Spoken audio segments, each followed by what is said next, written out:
What's happening, good people? How y'all doing? I hope y'all are doing fine, man. Sisi tuko salama, tuko tialala. Everything is super good here in studio.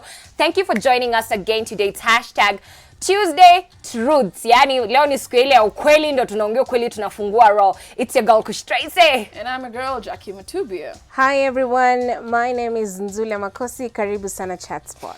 Yeah. Na msisahau, by the way, SMS line yetu 22999 free of charge, manzi. Yani January inaisha, but you know what? We still got you. Na pale Facebook na Twitter Switch TV Kenya, pale Instagram at Switch TV KE. Na mnajua, how you all guys doing? Hi. Yani si mnaka vizuri? Oh. Thank you.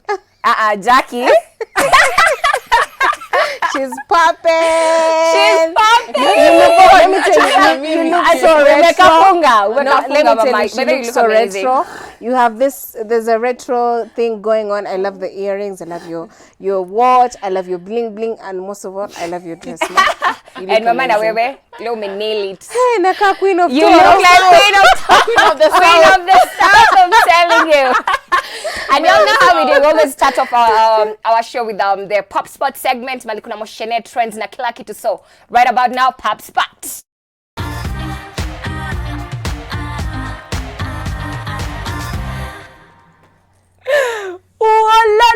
Lakini me, I'm proud of our men. So acheni niwapeleke huko Amerikani. So this is what is happening.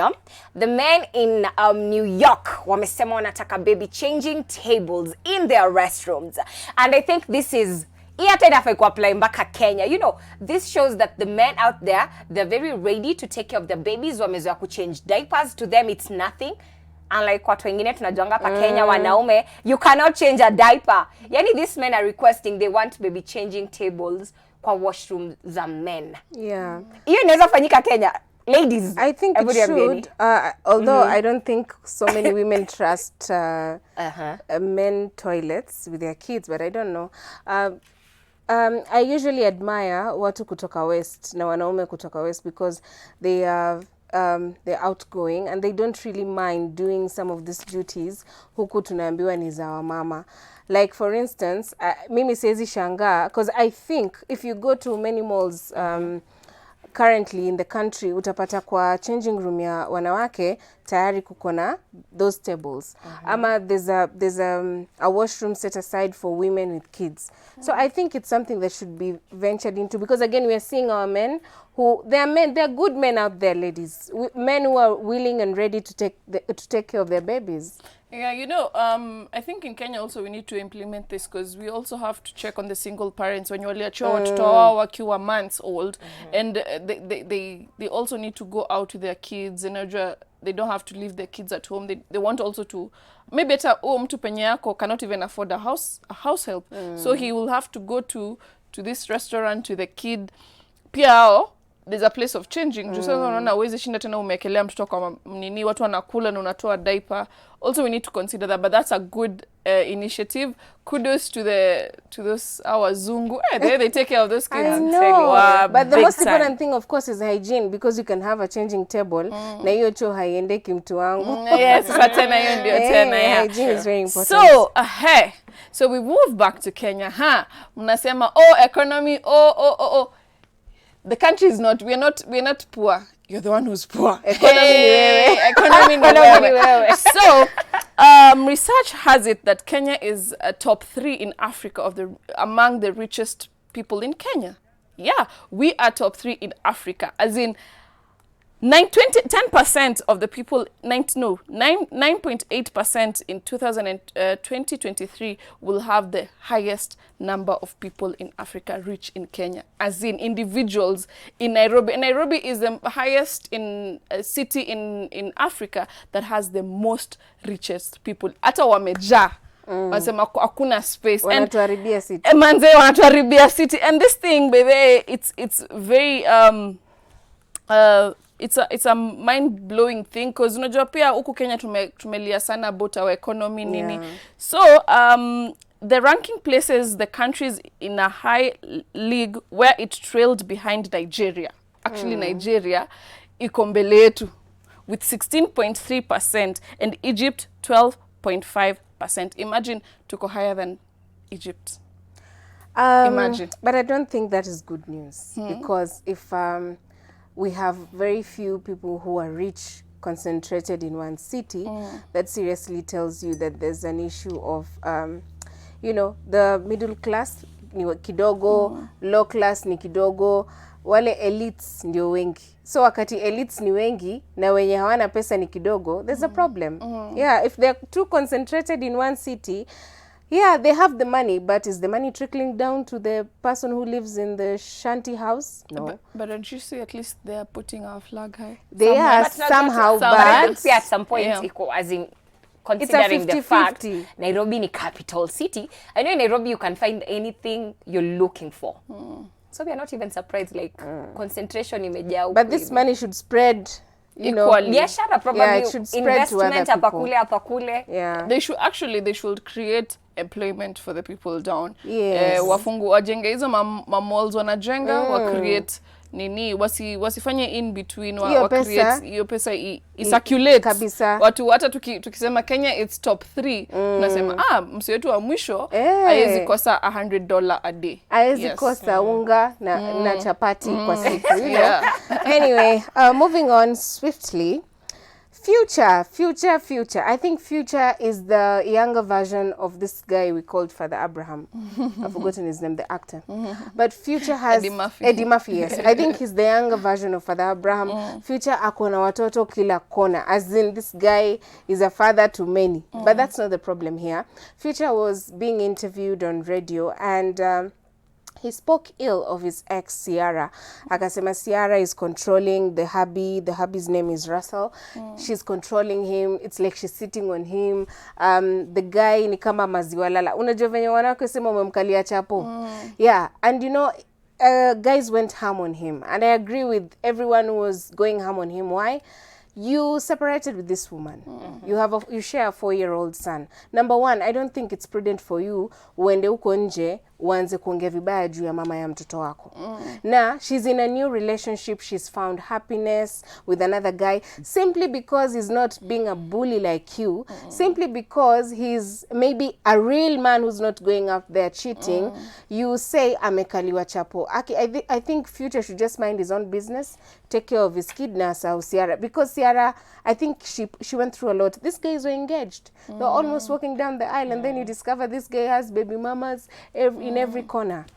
All I can say is Ciara's new husband has ameitoa the good in her that we never saw about Ciara. Because Ciara was going ham every time they were in Future and wangekosana, she would go ham on her music, and she will sing it out, she will perform as in. But now you see she's spending more time at home because she has this loving husband. Unajua wanasemanga, when the home is not a home, it's not happy. Utashinda hapo. Utashindanga ukitaka kwenda trip. And the last time she did even a tour, it's been a while. Because why? She's happy wherever she is. So I just think Future is just hurt because she got a better person, a person who provided, a person who can even love her with even their 4-year-old son. And I think he's also still jealous. I don't know. As in, definitely ni ile situation yenye ex anasikia vibaya sababu move on, umefind kitu better kuliko kitu yenye yeye alikuanga na offer, you know. Na probably maybe Ciara amekuwa probably inaitwa ile ku-ignore. Unajua ile like you're trying to DM me, you're trying to holler at me, but I'm like, yo, delete, kata, block, moving forward. And I hear there's a video. Maybe we need to check this out. We can watch. It's just like us adults will be fine, but my son has to grow up one day and he has to see. Yeah, and it's like to the guys that want to, you know, that have such an opinion, you know your facts. You know, I did reach out to my son's father, you know, for him and Russell to speak, and he didn't want to talk to me. You know, we didn't get to talk, and so that was. Russell Wilson, he do exactly what she tell him to do. Damn, I feel like I don't have no feelings for.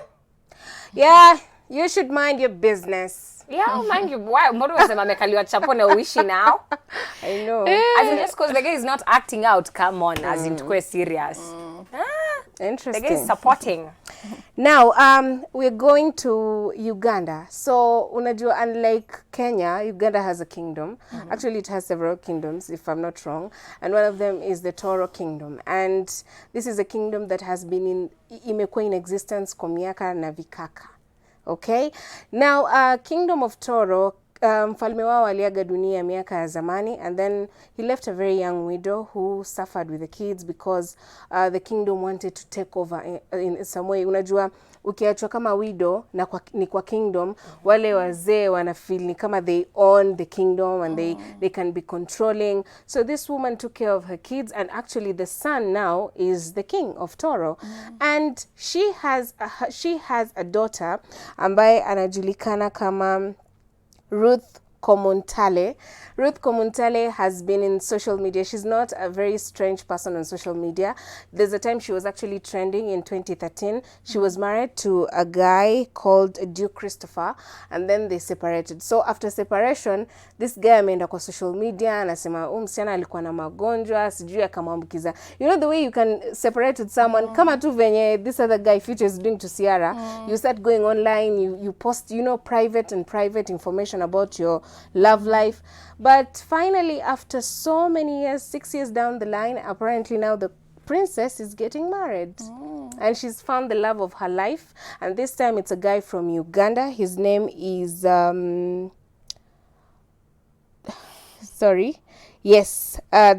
time around the guy is from Uganda, and he's a Toro man. Yes, he's a Toro man like her. Yeah, I think there are always second chances in love. You can never tell. Sometimes kuna watu wanaacha relationships because you think because one person hurt you, you cannot, you know, move forward and love again. But this is a story of a princess, a real princess from Toro Kingdom who's loving again. Yeah. They say nice. East or West, home is best, so you better marry a man who is at your home. Come on. No, unaweza stand for it. No, you know. Nyumbani ndio. East or West, home is the best. Nyumbani ndio ndipo. Tafuta tu mwanamke tu wa nyumbani, mtulie mwenye understand your struggles. You see, now the problem with such is, you see, the guy does not understand the African culture. Yeah. So the only way let's say the only way a Black American person knows how to pay back ni kwenda kukuharibia jina. You get? And that's why we are seeing even Future. That's how these people, that's their attitude. That's how these guys have grown up. So anamharibia tu jina. So angeka tu kuhoma. Anyway, ashapata love. Nakwambia regardless of how long it's gonna take, eventually mtu wako yuko huko tu nje utapatana naye. So you'll kiss a lot of frogs. Yes. Before you meet the one. The prince. Yeah, before you meet the prince. So see white hands, keep calm, keep calm.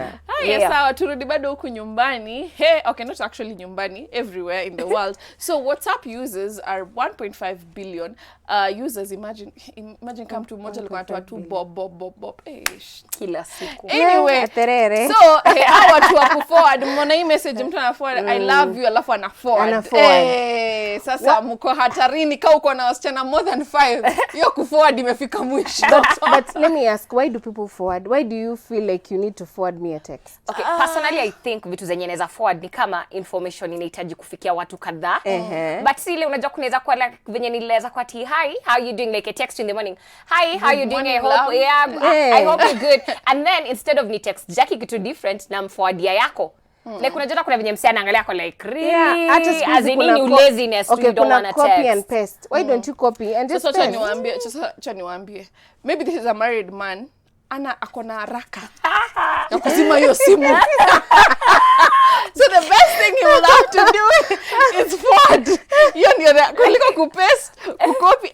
Kazi ni kuforward ya uchoma manzi. These numbers. But anyway, WhatsApp has come up and restricted more than 5 forwards. So they're saying watu wanatumia picha mbaya, audios mbaya kuforward na inasambaa sana. Yeah, it goes viral. So you can only forward up to 5 users. So poleni kwenye matumianga I love you to more than 5 people. But I don't think that's stopping guys from forwarding bad or, you know, vulgar messages or bad videos.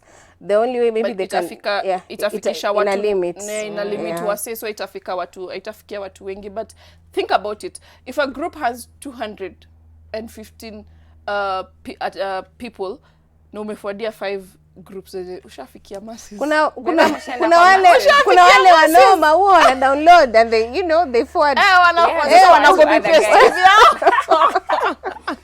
And now coming back, tukirudi hapa hivi nyumbani, of course we all know comedian Heavy J Baba aka Jalango Jalas mzee mwenyewe. So recently Jalango alisema anataka kuhold a certain lunch ya mafans wake. He was selecting like around 30 fans of his wenye atakuwa na lunch now, and he offered, actually not he offered, the lunch happened and he gave out around 30 pairs of shoes which were said to be worth around 120, yeah, 120, I think it was 120,000. And personally sidhani kona wowo, as in una appreciate mafans wako na ameamua kupatia kila msee pair ya kiatu. And cause apart from that tumesikia kuwa kona around 3,000 pairs of shoes. No, alisema alipost na akasema kona around 3,000 pairs of shoes, and the least expensive inatoka 10,000 shillings. So man, si ubanga viatu gani? Bora uhai. Lakini bora uhai, you know. So he gave out 30 pairs of shoes. Hata mimi napeana kitu jamani. And yeah, as you can see, you guys, as you can see on the video, anaonyesha viatu zake. That's a whole closet full of a lot of shoes.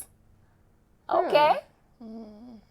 Ndio hivyo sasa. That's interesting. Yeah, but I think it's a nice thing, as in for the fans, at least unajua ma fans ndo wanajenganga brand. So venye wamemsupport, at least ya kuchagua kidogo wame-represent other fans huko nje, akawapatia kitu. It's good to appreciate your fans.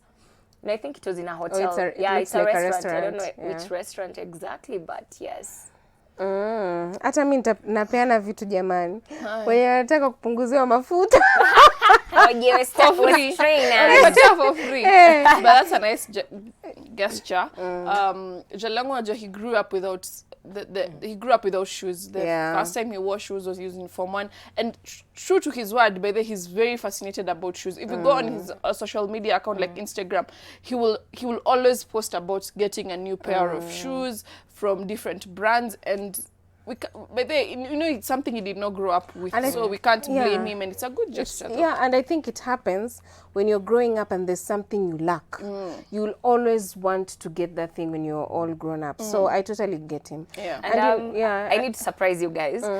Jalango, before kwa Jalango mwenye nyote mnajua. Jalango, back in the day, we used to live in Kamburu, 7 Fox, ni kwenye hizi dams zinakuanga. So there was a certain place inaitwa Kamburu dam iko huko. So we used to stay huko. Jalango used to walk me hadi kwa shule. Alikuanga like neighbor, hao yetu, hao wengine. Bado akiwa when he was still like a young boy trying to hustle hapa kule. So personally, I like he's more of an uncle, but atuko related by blood. But nimsiamini na tangu nikiwa mtoto, hata he was very surprised wakati alikuja kuniona kwa industry.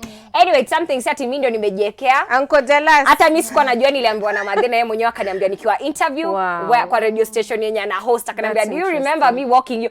Anyway, moving on, watu wanatokanga mbali watu kabisa. Very true. Ndio hivyo sasa. And it's time for live sports.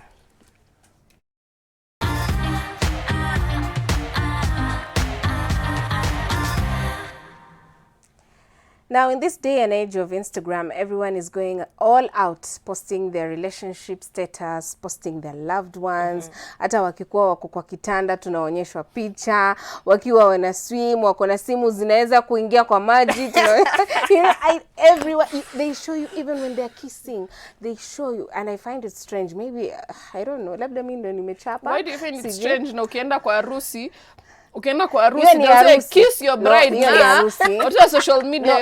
Do you see like the things Diamond does on social media? You post videos of you kissing your loved one. But anyway, today we are discussing reasons to keep your relationship private. And for me, number one reason for keeping your relationship private is, and I don't think any of us here posts their loved ones on social media. For me, basically, not everyone is genuinely happy for you. Even when you're pregnant, it's more or less the same thing. Not everyone is usually happy for you. Your relationship, your family, your business, your pregnancy. Lazima kuna kashetani tu mahali kako kanangojea ile siku katasikia scandal. So I think most of the people who tend to keep their relationship private is because they think, you know, someone out there might be praying, you know, for bad things to happen to their relationships. Yeah, true. And then, you know, you need to, okay, once you decide to post your loved one on social media, you have to be ready to accept whatever everyone is going to put it down there. And let me tell you, there are crazy people out here. And that's one thing people need to understand. There are crazy people out there. Mtu ata anaweza kukudanganya the way they were with your spouse last night. I'm telling you. And it's a whole crap. It's a lie. It's a lie. And you need to be open. You need to open up, and you don't have to go. Usha decide, okay, fine, I'm posting my loved one. So don't go over there and start insulting people. You knew what was coming your way. So all you have to do, I think the best thing is just put it private. As in, okay, what I say is, if I tell you all the things, like today, if my husband helps me and I feel the urge of telling him thank you, why should I just take a nice card, write him down, and then put it maybe wherever he'll be sleeping or anything? Why do I feel the urge of telling 9,000 or 90,000 of my followers what I want to tell my husband? I am not telling, in a relationship, it's not me and my followers and my husband, it's me and my husband. And when we come together, we did not involve all of you. Aya kujeni. You get? So we should not, that's the thing, that's my problem. If you want to tell Nzula, I love you so much, thank you for everything you've done, it's something personal. Why should you decide to tell everyone and that thing comes to bite you later? Because mkiachana na mtu, and then maybe your other relationship tena muachane, those things are zina carry on, and now people look at you and like, you're the one with the problem. Yeah. True. But I believe at the end of the day nakwaga, sometimes kuna watoto wana preferengi kuweka inaitwaje hiyo the relationship status huko nje, because maybe inawasaidia as a brand, because of the person you're with, inaongeza value ya brand yenu, you get. So sengine inakwanga just different perspectives, but anyway, mimi nililearn from my mistakes. And on that note, tumeshinda tukiongelea story ya kuweka relationship yako mpya kwenye mtandao. Do you know, like, you're giving your ex a chance to be like ile kunose in mapua iko tu ndani ya business yako, like he knows whatever is happening, he or she knows whatever is happening in your new relationship, like unamuonyesha everything. Unajua napo ndio unaanza kupata story, like watu wanaanza unaona the same way venye Ciara ameka the new boo ako kwa page yake. Future sasa anakuja kwanza kusema the new boo amekaliwa una vitu kaa hizo, like hiyo pia ku-expose relationships zako on social media. You're giving your ex the chance to come in, akiamua anataka kukufanyia mambo, anaweza kukufanyia mambo, because you've already given them the access. Yeah, So you've given them the leeway. Yeah, the and leeway, I think sometimes we put too much pressure on our spouses or our better halves. Why? Because if Jackie is a celebrity and she decides to go all out on social media and post the husband, labda mwanako yuko reserved, hata hataki hata sikio lake lionekana linakaa vipi, and you're out there posting his photos, you know, sharing his photos. I think it puts so much pressure, and that's why unapata most of the celebrities who are married to non-celebrities, when the relationship breaks, the spouse will tell you ni pressure nyingi ya social media, paparazzi, blah blah blah. So there are, you know, like Kush says, kuna advantages za kuweka relationships social media kwa sababu ya biashara. But when you weigh the advantages and disadvantages for you as a person, ni gani zina outweigh the other? Think about it. Aya, mimi nitamalizia na you can filter your pictures but you cannot filter your relationship. Well. And by that, hiyo ndogo hivo, we are going on a break, and when we come back, our guest is in studio, so better keep it here and watch out.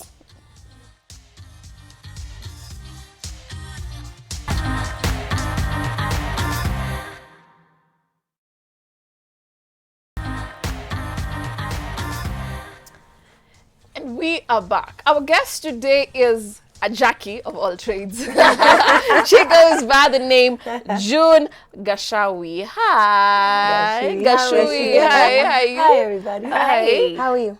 Good. I love So, your hair. yeah. I know yesterday we were actually talking about dreadlocks, and she be rocking them dreadlocks. She's a Rasta gal. Yeah. So you're a songwriter, you're a singer, you're a lawyer, you're an actress, you're a blogger. I told you, girl, she's a Jackie of all trades. So kindly introduce yourself for the people who wouldn't know you. Okay, so my name is June Gachui. We start with the one that we went to school for. Yeah. I'm an advocate of the High Court. I practice intellectual property and entertainment law because I've always been in the creative arts. So I perform, I sing, I act, I MC. So anything around that. I've recently started dancing also. Hey, Wow. So how do that's you basically what I do. juggle all this? Well, that's When you wake up, in That's the $1 morning? million question. How do you start your day? So I wake up and I'm like, okay, so we all have 12 hours, Yeah. apparently. I think they're 27, but I'll tell you the secret as to why they're 27. I think the thing I've sacrificed the most maybe is sleep. I don't sleep as much as I probably should, but I figured when we are alive and we have this energy, we should do as much as we possibly can. Yeah. Plus, then I find that I do things that I actually enjoy, that I'm passionate about. So I don't ever wake up going, oh gosh, I have to go for that meeting. I'm always like, yo, twende, you know? So I think picking the things that I'm passionate about, that I love absolutely and make me happy, is the secret. But that time management thing, I can't say that I've mastered it yet. There are days I'm like, "Misangapi," I double book things all the time, and I'm like, was that today? Yeah. But I think that's just part of being human, so I'm trying to get better every day. Awesome. And Ebu, tell us, we had one of yours, what's that name is hard. Karunguri.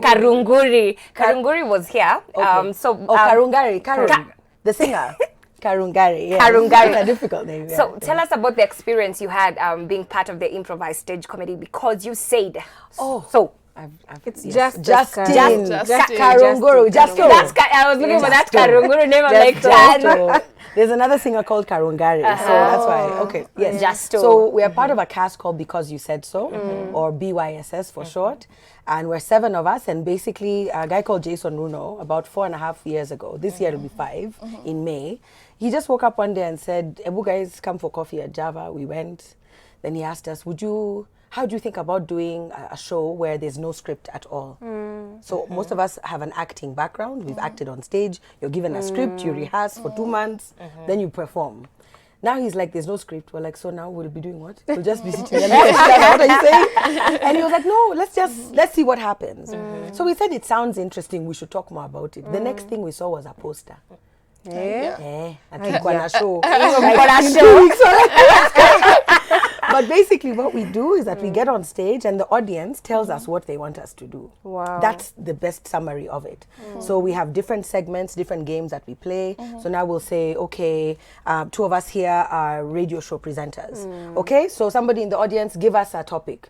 And whatever they give you, you roll with it. Wow. And so it becomes like this comedy thing. It's just great to be able to laugh at being stupid sometimes and the difficult things. We talk a lot about things that are topical, that are happening in our city, in our lives, in our social circles, and we laugh about them, especially when they've been really difficult to deal with.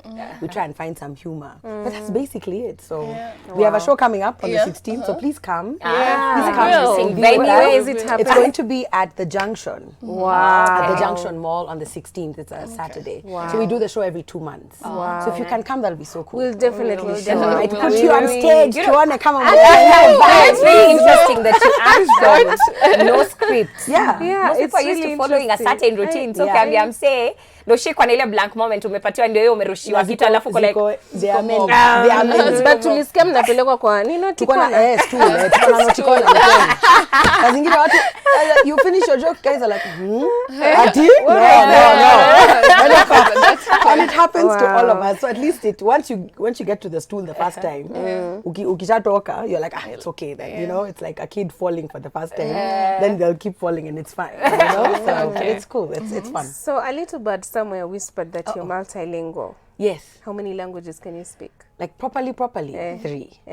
Not properly, maybe like 5. Wow. But I have like enough lingo to have a conversation, like to ask for directions, things like that. What languages? Which ones? The ones that are German. I can conversate a little bit in German. Wow. I'm trying to learn more of my mother tongue because my parents are not from the same tribe, so that was difficult. But when we grew up, so what I speak fluently is French, English, and Swahili. Wow. Those 3 I can find my way around. That's amazing. But German, recently started trying to learn Spanish. It's hard, but some of the words sound the same as French, for example. The basic root of the language is kind of like the same.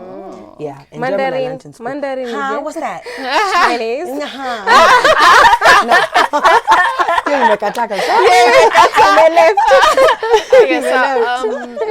Let's go a bit deeper and let's talk about the love and loss. What's that? So you lost your fiancé. I lost somebody who had asked me to marry him. And we were still, you know, having conversations about if it was the right time, if we knew each other long enough. I wanted to go back to school, so there was that also. But yes, had I said yes and had he given me a ring, he would have definitely had that title. But yes, he passed on. Yeah. He was unwell. He had a brain aneurysm, so it's one of those things that just happens, you know, and God knows why. But yeah, so that was difficult, because I think that was the first person in my life I thought, yeah, this one I can see myself. I can And then your dad. Thank you. And then your dad passed. Then my dad passed, which was also actually my dad passed first, and then he passed.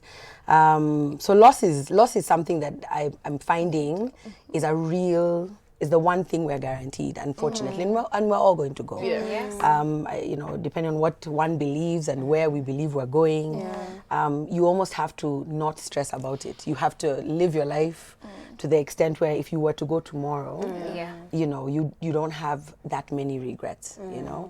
And this last week has been such a devastating one for our country, because of and every day finding that, oh, somebody else lost a cousin or a sister or a colleague at work it's difficult. But I find the risk sometimes is getting numb. You know, when it's too much, you're just like, okay. And you build a box around yourself. And then you don't live. You don't allow yourself to be and love again, and to find somebody who you can, because you're always scared. You live your life scared, like, I'll start loving this chick and then she'll fall and then she'll go and then this one. So for me, I feel like the prayer every day is not to lose hope, and that even if that happened to somebody, when, as I said earlier, we're all going. Live each day like it's your last, and love 150%. And on that note, I just have to ask, have you moved past that situation? It's always good to be positive. And now you like open to like another opportunity to give someone else a chance. If the someone else is the right person and just walks. Maybe anaweza kuwa na watch. So I'm just asking. Which camera? Which one? Which That's one? And by the way, this girl is beautiful and she has amazing skin. Mimi nimekuwa nikiangalia ngozi yako. Camera 5 is your camera, to give mama. us camera 5. Yes, that one over there. Okay.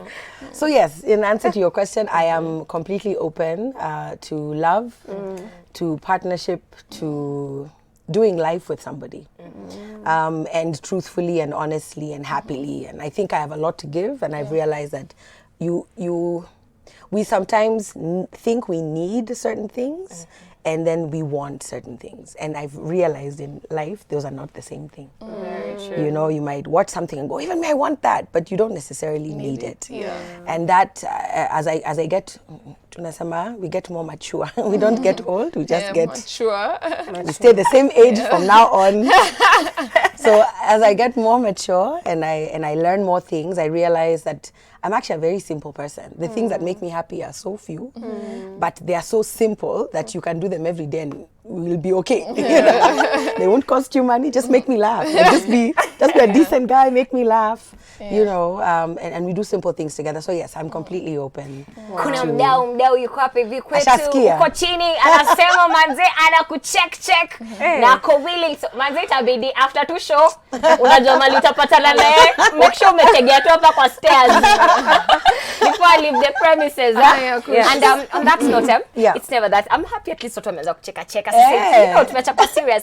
Na game ya leo ina come through Gamespot sa hi.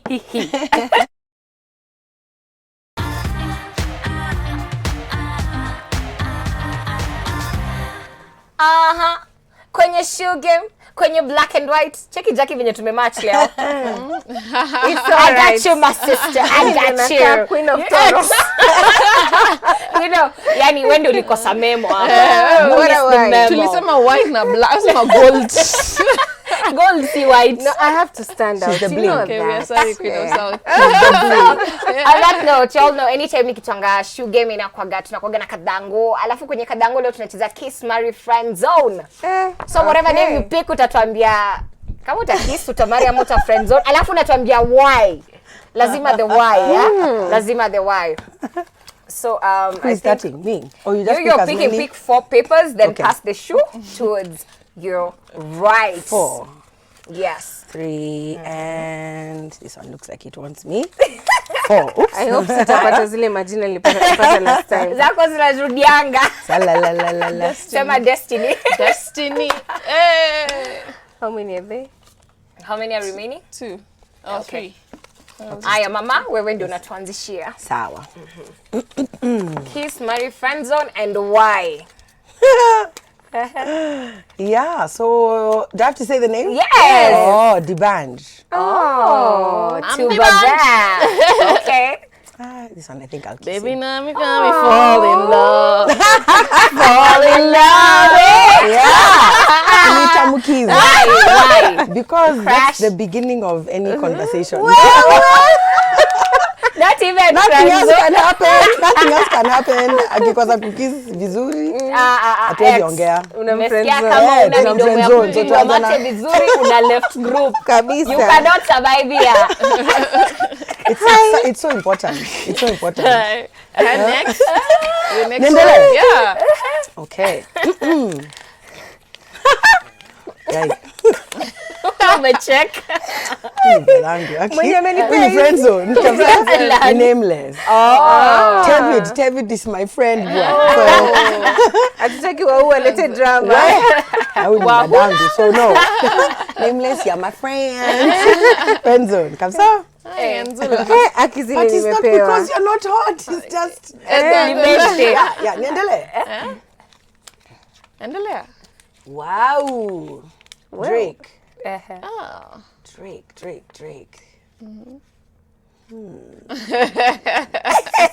That you only have 3 options. Kiss, marry, friend zone. Acha tuongeze kuchipo na kufunga. What's your 4th option? Baby bummy, baby feel me. Baby bummy. Now, I'm just thinking. I have to find a way to just have him in my corner. We make music together, you know, we produce some hit songs. Then maybe he can marry me. Maybe just, okay, this one is just because it's Special kiss. yeah. Okay. I think yeah. So mimi nimepewa tomboy. Tomboy ni upi? Ile yako tao. Thomas yako tao. Maybe it's the presenter. Kuna Because sasa tomboy gani surely. kuna tombo ya presenter. Tomboy, the guy who used to host news on a certain TV Station. station. Tombo ya ule mwenye. Okay. I've interacted with him, but I would friend zone him. Why? Yeah, because he belongs in friend zone. Mi niko na watu wangu tu ni watu wa states. Shrek unless I'm in a movie with him. I like Shrek. But Shrek the voice? Anaweza kukumeza. No, Shrek the voice. Shrek the voice. the But not the character, yeah. do I think the voice, voice. yeah? Oh, Yeah. the voice, eh? So, and then just a chameleon. Hey, my friend zone bana.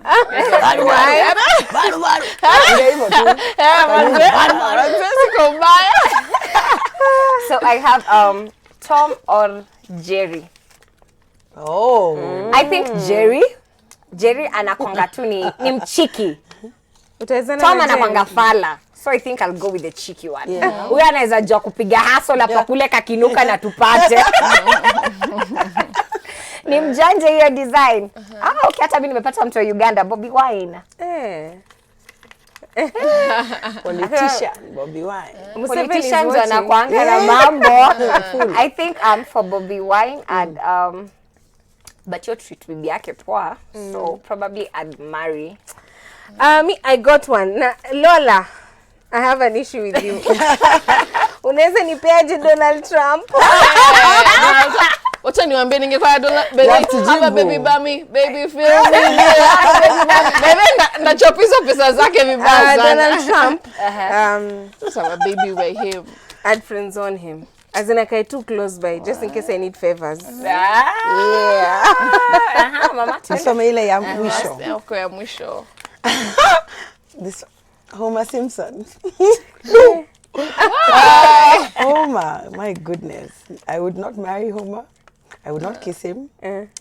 But I would keep him as a friend. Because he's such a fun danda. So I think he would just make me laugh a lot. Yeah. But friend zone. Kabisa. I am just scared watu ambao wanapigwa friend zone, wenye wanamariwa na wenye wanakisiwa. Anyway, but ya mwenzie usilalie mlango wazi. So we're going to take a short break. We'll be right back. Don't go anywhere.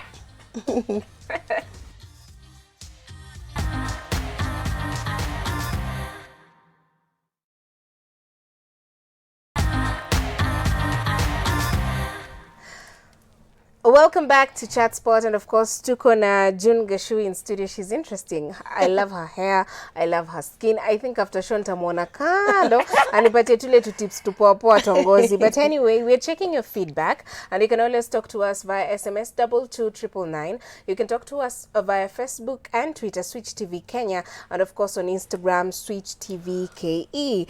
I am checking feedback on Facebook, and Muriuki Abi says, "Hi ladies, I'm super excited to see you today. You always make my every day. You are lively and I enjoy the show." And then there's Rachel Mwaura from Githurai saying, "Zulam, your number one fan. I love your show. Mi nahitaji kupunguza mafuta. Nione kando."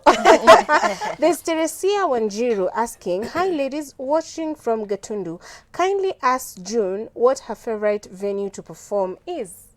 That's a really good question. It depends. That's the lawyer in me. Everything depends. So, for like a nice, small, intimate show with like 100 people, I think somewhere like a restaurant that has a nice outside space that you can have some fairy lights. If it's something more than like 500 people, I would take a parking lot of like one of these big malls, because there's space and you can decorate it the way you want. Guys can dance and have a drink and food. If it's something like, I don't know, like a Valentine's show, for example, I think somewhere like a theater, like a Braeburn Theater or National Theater. I really like those spaces because they've been designed for performance.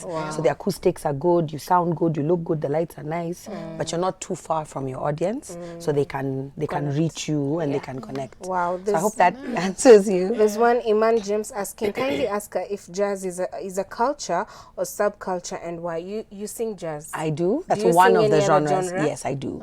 In fact, I have my own genre. But let me answer this, my brother, sister first. Yeah, brother. So yes, it is a genre of music.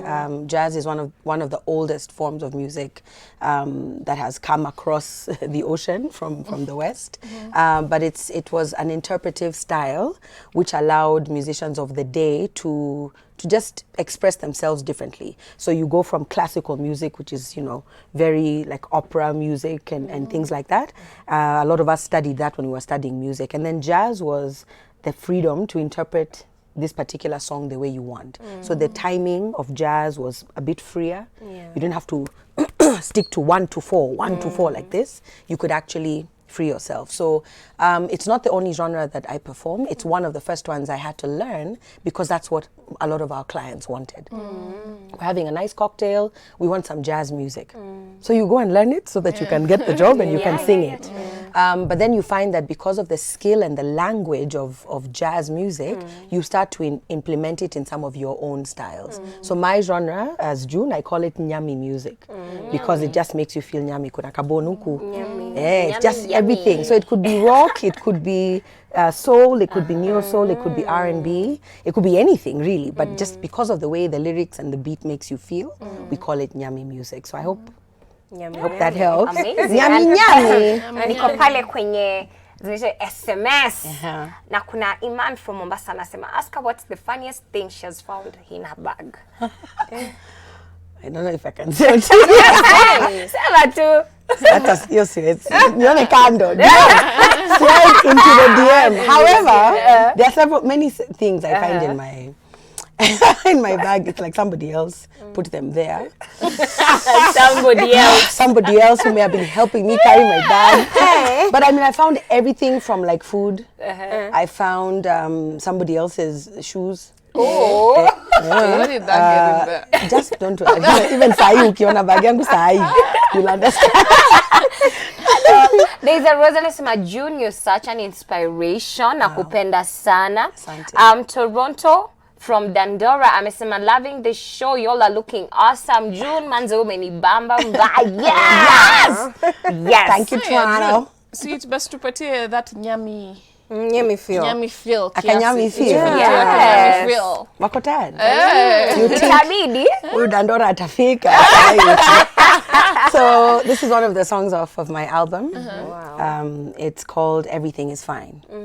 And it's a song that I wrote first of all, my producer had come up with this track that was just awesome. And so ili inspire. We wrote this song in less than 12 hours. It was written, recorded, sung, everything. Wow. And it's called Everything Is Fine. And given that we're almost in that month of love, wacha I get into the zone. All right. Your touch is like a gentle breeze. Your smile is like the sun. Warms up my soul when the day is done. Baby, you are my one and only love. You're everything I need. You are my heartbeat. Through and through, I know everything is fine. So sweet and divine. Everything is fine whenever I'm with you. Do do do do do do. I feel like I'm in a place where I just need a cocktail. And You're feeling yummy. Let me ask you, being an artist, being a thespian, how are your feelings about the death of Phoenix? Oh my gosh. That one is like, it's a difficult one because I feel for a lot of us, that's where we started. Yeah. That was where Phoenix was one of the only, maybe the only repertory theater. And what that meant was that we were doing straight plays, we were doing plays that were not just, for example, farces or comedies. And we worked really hard. I think people like James Falkland worked really hard. Ian Bogwa worked really hard. Millicent Ogutu, all great directors. George Mugai, who are legends, in our book. And I think several things maybe have contributed to what happened at Phoenix. Partly because our audiences were informed, educated, they knew what they were looking for. And as soon as that wasn't being delivered, it sort of started to suffer, right? So the audiences become smaller and smaller. But then if you look at the back side of it also, we were trained. You would go and you would rehearse and you would get trained, and you had people who had been in the industry for so long that they taught you what to do. They taught you when you're on stage how to act, how to project your voice, how to block yourself, meaning where to stand when you're in certain scenes, how to be believable. And once that training stops happening, of course the quality of the acting starts to suffer. The other thing was also because our audiences they are very special. You know how we've been called peculiar, we are very special people. It's almost like if it's not so and so on stage, I'm not going to watch. As opposed to, maybe you don't know who that new girl or new guy is, but just go and support. Because they could, after 2 or 3 shows, they'll get that confidence, they'll get better. So our audiences also started being a little particular. And maybe opting to go and watch a movie, for example, as opposed to maybe sticking through it and helping to grow our own. And I think we see that in a lot of other creative spaces, not just theater. But I think the Phoenix always rises again. So I have hope. I have hope that somewhere, someday, maybe it's us, now we're veterans apparently, maybe it'll be us who have to go in and pull it up from the ashes. Quickly. Your final say and your hashtags. Quickly. We don't have time. So you can find me on Instagram, Twitter at June Gachui, on Facebook at June Gachui Music. And I just wanted to say thank you for all the love, all the fans out there who are watching, who always come and give me their feedback, and I appreciate it so much. For those of you who are wondering if you can balance with the 150 things you're doing, you can. You just have to work really hard and don't disappoint yourself and don't disappoint your family, your fans, all of that. And just live every day as if it was your last. And happy Valentine's in advance. Oh, amazing. Thank you for coming through. We really appreciate you. Thank you. Thanks so much for having me. So guys, tomorrow, same time, same place with the lovely 3-4 ladies. Yes, see you. Bye-bye.